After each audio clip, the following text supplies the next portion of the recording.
Hi, good day everyone. My name is Antonita Dumabok. Today I'm going to conduct my laboratory exercise 008. The title of this activity is WAN configuration and routing system. We have already established a LAN connection in our experiment 5.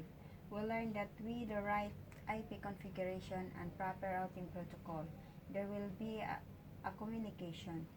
It is also important to have the same network in order to send information within a premise. The problem still arises. What will happen if there is a different network in a wired or wireless environment? The solution is a WAN connection that will be discussed in this experiment. Objectives: first, distinguish different networks in a network system. To establish a WAN connection by connecting LAN to LAN. Third, configure router to another router. Materials needed: Cisco packet tracer. Procedure: 1. After doing the experiment lab 4, we will now establish a WAN link. Make sure that experiment 4 is completed before proceeding in this experiment. So I'm gonna open the Cisco packet tracer. So this is the laboratory exercise 004, the one I make it before. And then second,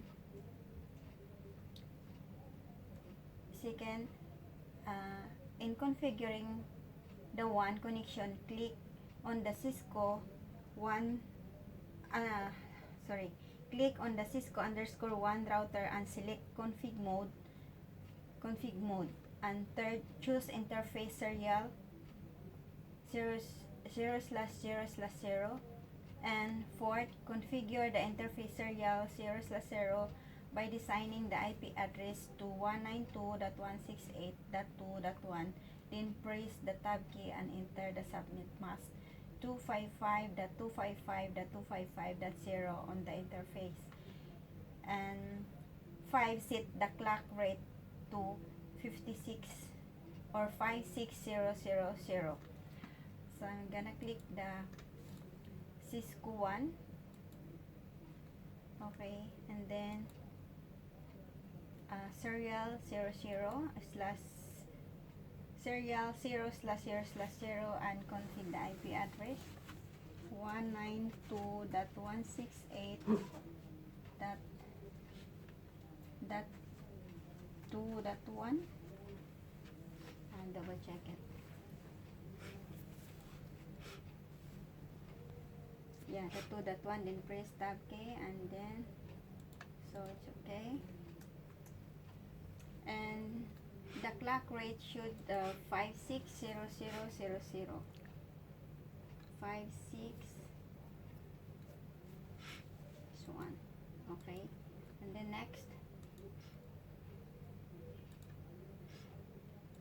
so I'm done. And enable the portion status to on mode 6. Okay, so already status on.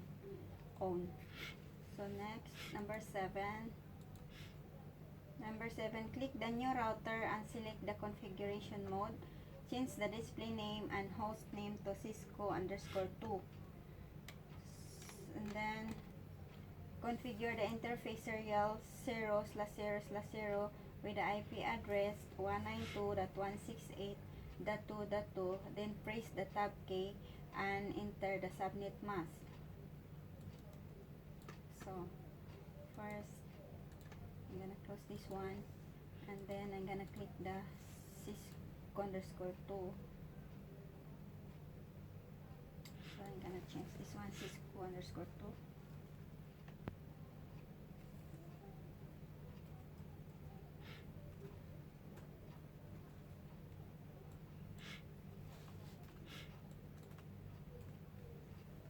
Then the serial.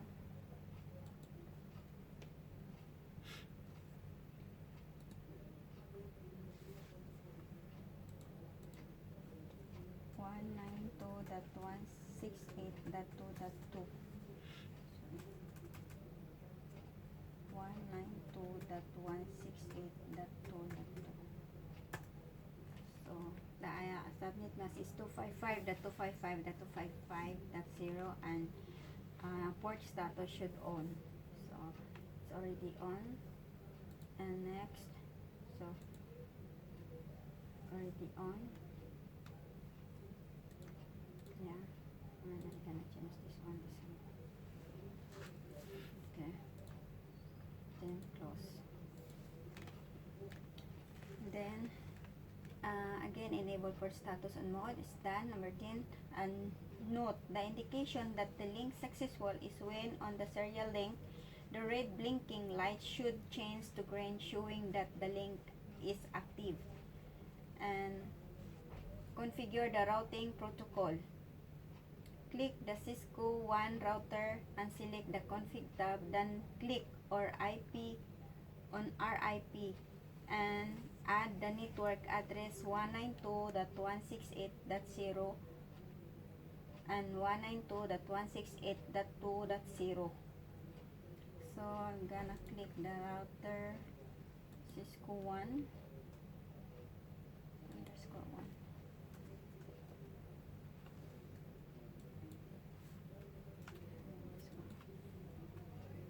Okay, and then click the RIP and add the IP address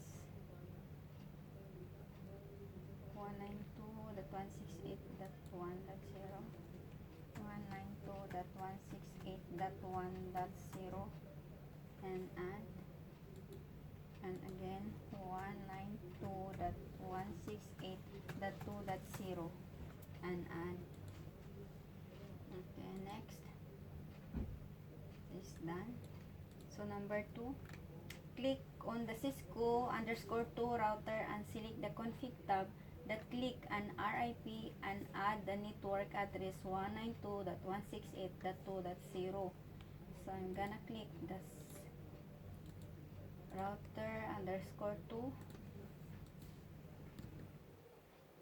and click RIP and add the RIP routing network 192.168.2.0 and add the next Cisco 2 and 3. Go to each PC and set the default gateway to 192.168.1.1. So I'm gonna close this one and that 1.1. And 4, in setting the default gateway on the PC, PCs enter the default gateway address 192.168.1.1 and click on PC 0, PC 1, and PC 2. So I'm gonna put the gateway PC 1. This is the PC 1. PC 1, go to here, and this is default gateway. So 192.168.1.1. Okay, and same PC 2.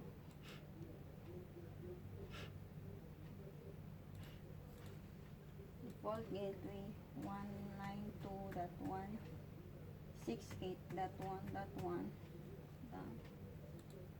And PC 1, PC 2, PC 2 default gateway 192.168.1.1. Ay, sorry.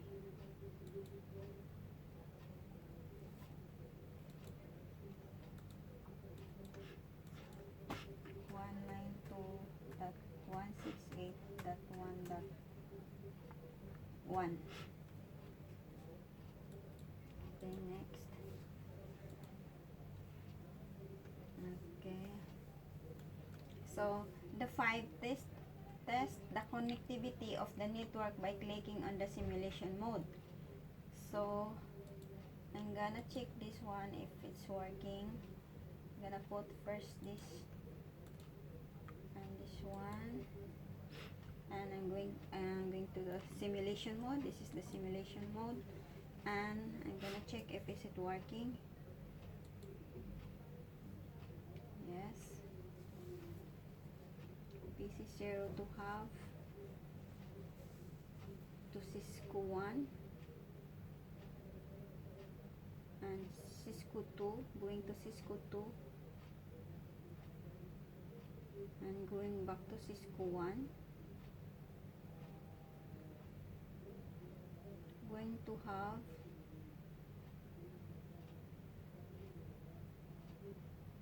and distribute to its pieces. So PC0 is working good. Yeah, it's working. Yeah, it's working as well. The green is blinking green.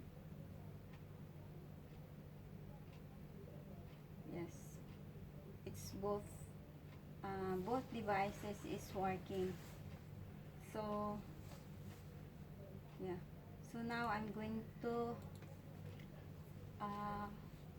ping this one.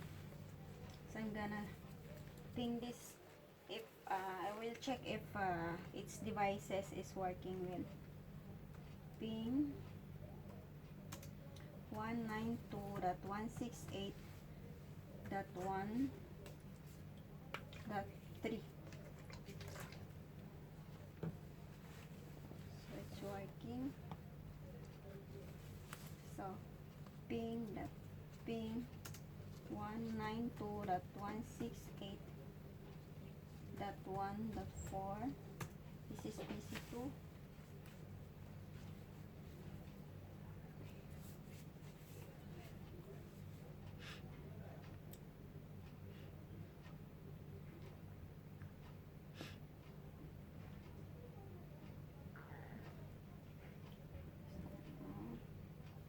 Okay, I'm gonna ping the other one.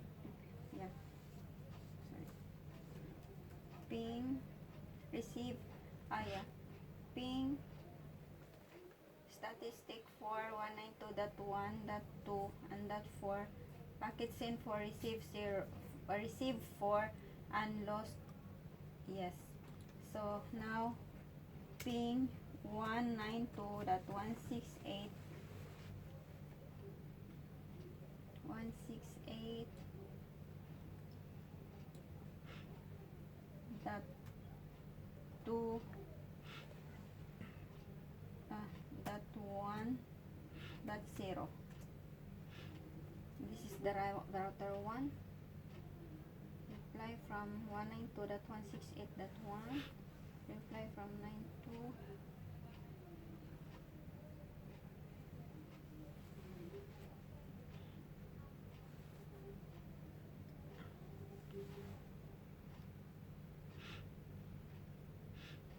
Yeah, it's working well as well. So ping 192.168.2.0.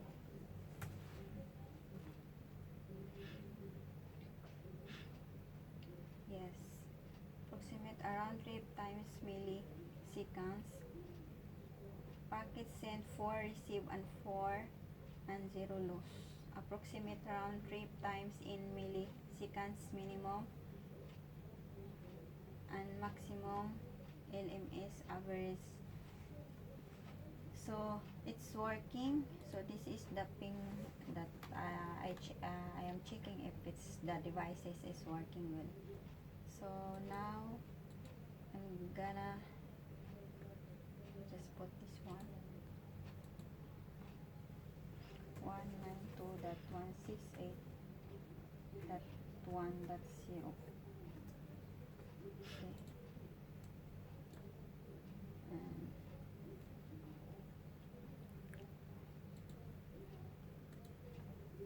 192.168.2.0.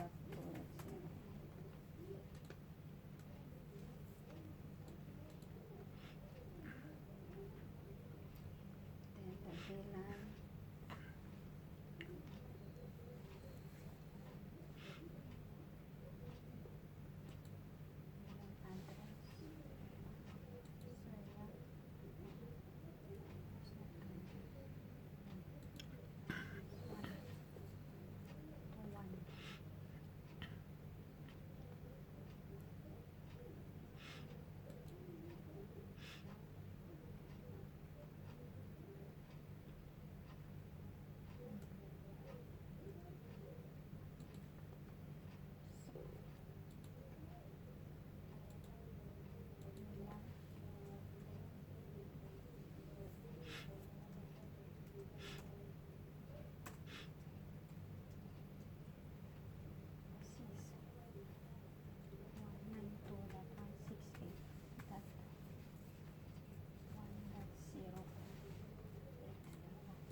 So this is the devices that have configuration, IP configuration.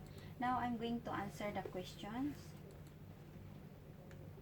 Okay, first question is, what is the difference of LAN connection to WAN connection? A LAN or local area network is a group of computers and network devices connected together, usually within the same building. A WAN connects several LANs and may be limited to an enterprises, a corporation, or an organization, or accessible to the public.